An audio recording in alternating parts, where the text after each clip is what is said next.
Hi, my name is Dr. Robert Cywes, originally from South Africa, trained by Tim Noakes, and then I've been working in the US for 20 plus years.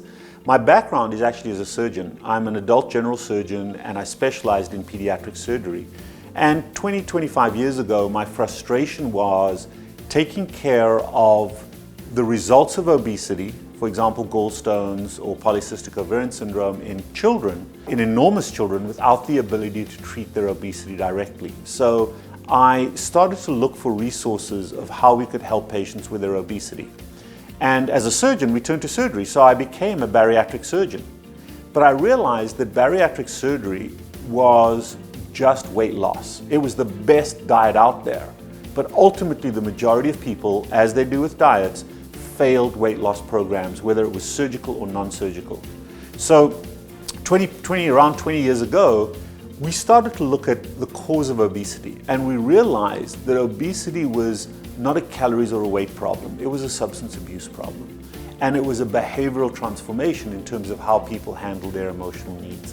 So we developed a behavioral management program looking at carbohydrates as a drug, not as a source of calories. And we established a cognitive behavioral therapy program using a low-carb, high-fat, ketogenic diet 20 years ago.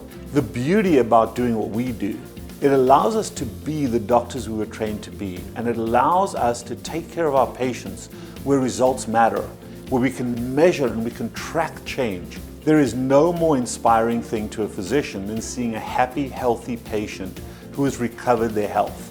In order to stay motivated, you've got to see progression and you've got to see sustainability. So we have to realign patients' expectations. We change away from the scale to blood sugar. We change away from the scale to advances in how they feel about themselves. And motivation comes from progression. And to see patients transform their lives behaviorally, to start feeling good about themselves in little increments to build up their self-esteem and their self-confidence. That's how you motivate patients towards sustainability.